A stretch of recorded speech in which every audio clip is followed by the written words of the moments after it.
This story is about my grandparents and their escape from the pogroms.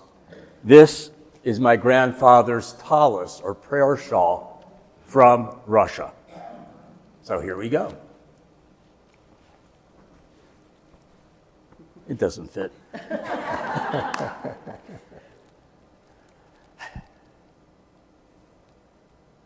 I am so proud that my roots were tarnished and almost destroyed in Russia. But the family tree blossomed in the American South. And it's so good to be home. I don't know if you've heard of the pogroms. P-O-G-R-O-M-S. The pogroms were systematic murder, harassment, intimidation of Jewish people. It started in 1100. We all know the big ones, the Spanish Inquisition and Nazis. The pogroms in Russia from 1881 to 1918 killed more than 200,000 Jewish people, and 2 million escaped Russia, as did my grandparents. They set sail for that beacon of hope, Lady Liberty. My maternal grandparents, the Zellens, came over on one of those crowded immigrant ships. It was terrible.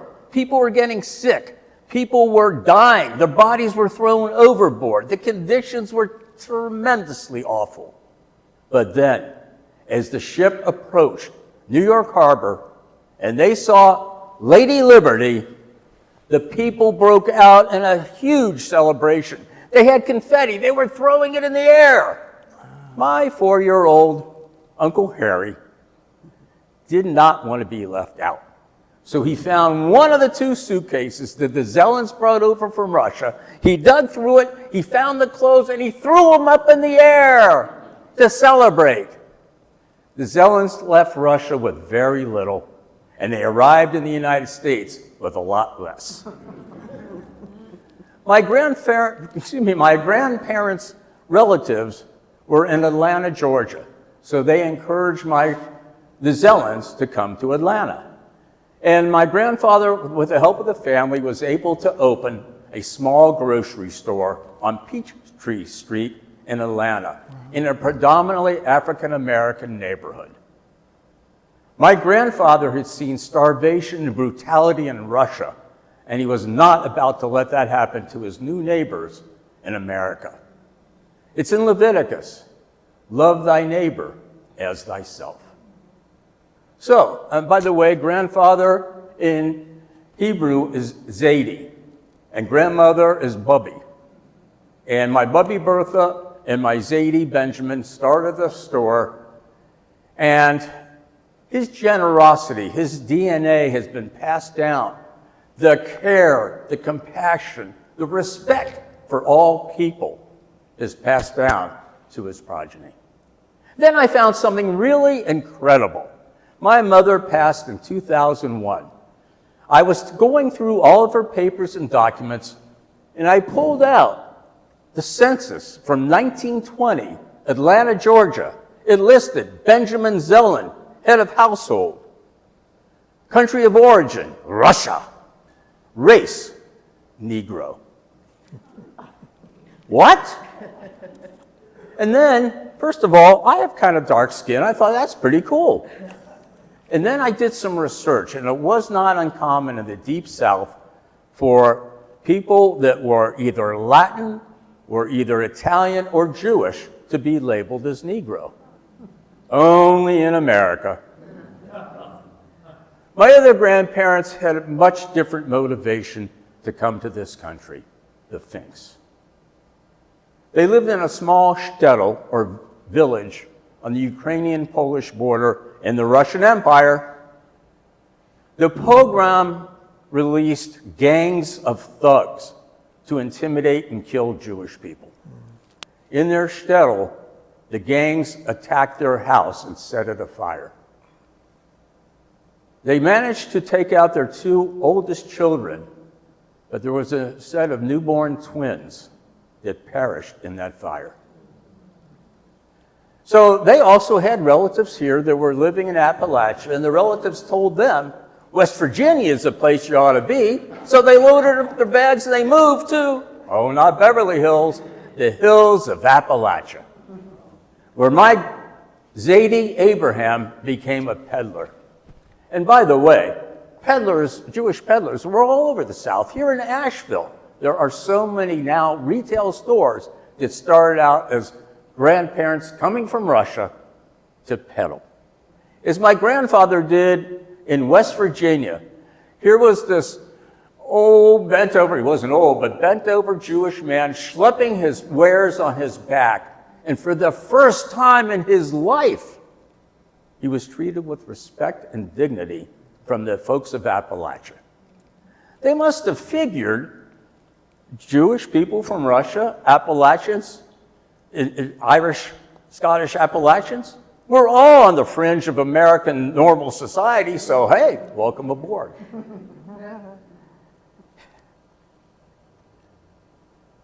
They started out in West Virginia, and then they moved to Nashville, where my father was born in 1914.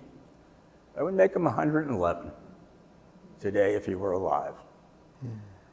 Then they moved to Louisville, where the Fink family finally stopped, and where most of my Fink side relatives still remained in Louisville. Many passed away, but those that remain are still in Louisville. And may I say, Louisville, not Louisville.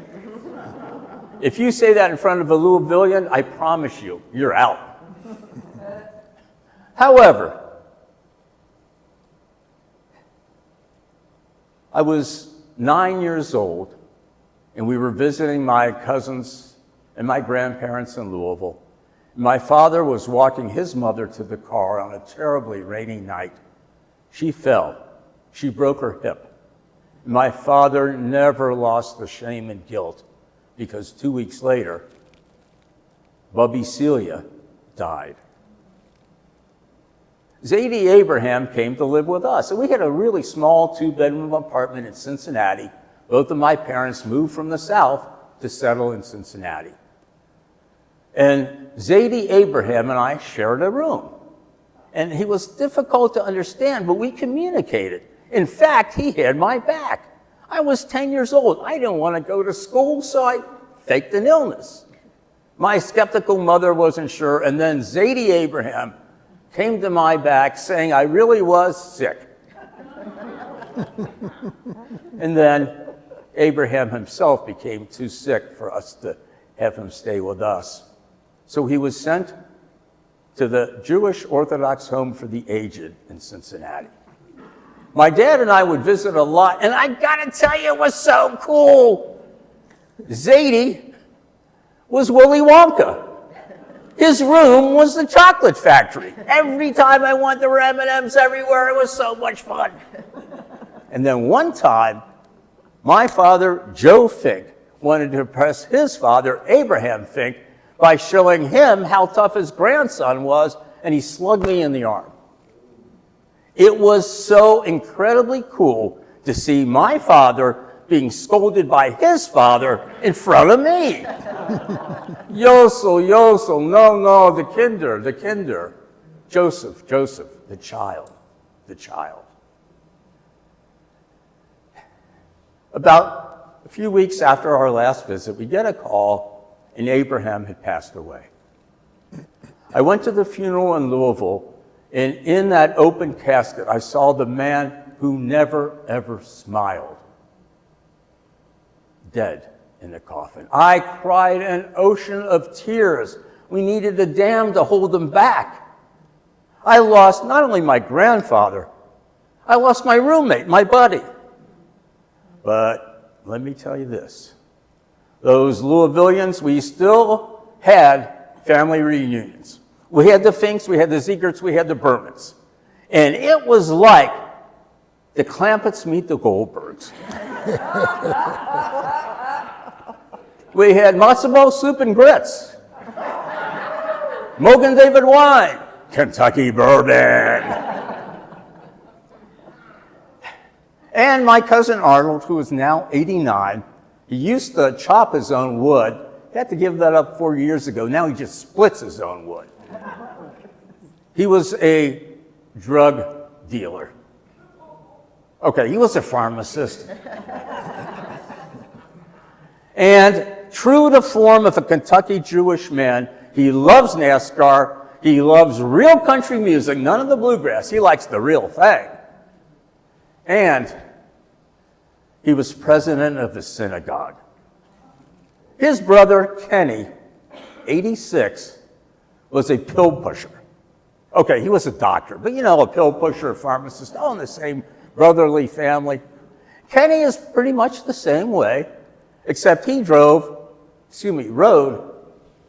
a Harley. I told you were going to be in the story. The woman's wearing a Harley t-shirt. And he also loved country music. And he loved Arnold.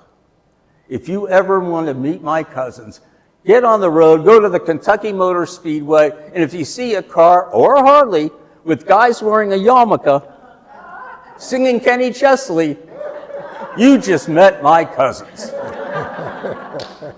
Well, what about the youngest cousin of them all on both sides? Chucky. What's my journey? Well, my parents belonged to the Wise Temple in Cincinnati, named after the man who started the Reformed Jewish movement, Isaac Mayer Wise. I would sit in temple looking out the stained glass windows thinking, I could be outside playing. Why am I here? And then I did get bar mitzvahed in the temple at 13. I was confirmed at 16 and pretty much veered off and became a gastronomical Jew. The Jewish food, the Jewish cooking, lox and bagels, matzo ball soup. But I steered away from the religion itself. However, two things happened recently which have brought me back to my faith tradition, my belief in Judaism. I do not agree with the Israeli government and their military. However, Judaism is one religion where you can doubt, where you can disagree and debate. Well, my wife and I tried a few things. I guess I became a wandering Jew. And then, go ahead, laugh, I need it. But two things happened.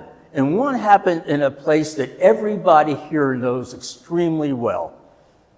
The Land of Sky United Church of Christ. My wife and I, taking some advice from a friend, started coming here. And it changed everything. This congregation is unbelievable. It is so diverse. We have African American people, we have white people, we have Latin people, we have people from Asia. We represent such a diverse community. We also have an amazing pastor. I don't want to point her out because she'll get embarrassed. Pastor Sarah. She's hanging out in the back row if you want to take a look. She's the one holding her head down saying, oh, don't paying attention to me. Pastor Sarah brings this community together. Speaking of Jews, on Passover, we had a Passover Seder here. And 75-year-old little Chucky got to read the 4 questions. Manishtana halayla hazeh mikol halelo. Wherefore is this night different than all other nights? Because this night we celebrate our ancestors' escape from slavery at the hands of the Pharaoh in Egypt. That's special to me, and to be able to do this in the United Church of Christ, it's a perfect fit. Jesus first was Jewish, as were the disciples, as well as the fact that Jesus preached love, acceptance, care, giving to those most in need, caring for all people. I call that a pretty good fit. Plus, I've been able to reclaim being a proud Jewish man. in part because of this church. Oh, and by the way, I want to go back to Pastor Sarah now that she's here and I can make fun of her. She's got the most incredible sense of humor.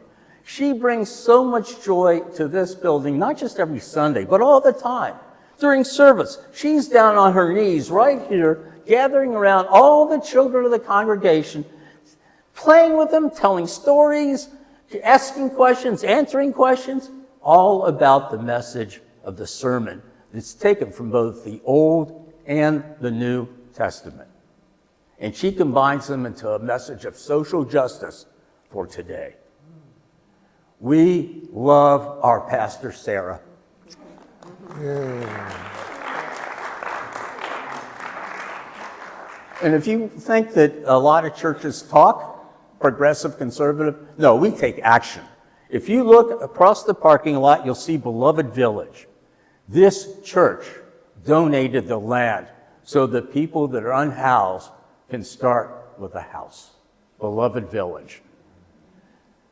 But then there's something else that happened in December that really got me back to my Jewish roots. My granddaughter, Louise, is 7 years old. She was 6 at the time. It was December. If you want to get an image, Louise has these really nice blue eyes, curly blonde hair. She could take the humbug out of the humbuggiest humbug and make him smile.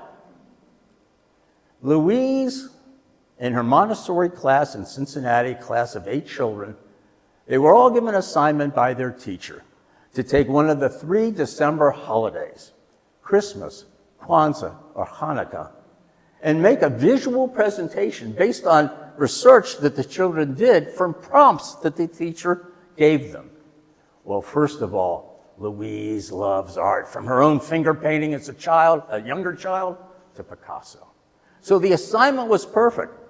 Unlike her grandfather, she could also stay within the lines. I never could do that. And one of the prompts, the kids had to research this, one of the prompts was, draw the continents in which Jewish people live. Now, my son, of course, helped. He directed her, as did her mother. But Louise dug deep and found all the research. And in fact, she found out that there are Jewish people in Antarctica. And she drew it. Then she made her presentation. The teacher was so wowed, she gave her 100% with comments like, Louise is amazing. Like her grandfather needs to hear that, doesn't already know. And then the next day, I think it was Google Meet, not Zoom, but our son Drew, an IT executive, calls us, and Louise is there, giggling and cutting up, having a grand old time with Mima, hi Cindy, and Poppy. And then Drew says, all right, Louise, it's time to give your presentation. She became as serious as an Orthodox rabbi at Rosh Hashanah. She gave her presentation with so much confidence and with so much accuracy. And then at the very end, she gets as close as she can to the camera and just says, Mima, Bobby, I love you. When we finally ended the call, Cindy, Mima, and me, Poppy, cried another bucket of joy. You can call them tears, but they were tears of joy. It is because of the Land of Sky United Church of Christ and my granddaughter Louise that I'm no longer just a gastronomical Jew. Oh yeah, I still love the food. But I'm also a very proud Jewish man. And I owe all of this to my grandparents and their courage, their determination, and their love, so that now I can come back home to the American South and tell you about their story. And you know what? I think they would really think it's cool that their youngest grandson is up here sharing their stories of the Jewish culture and the Southern culture. Bubbies and Zadies, l'chaim. Shalom. Thank you.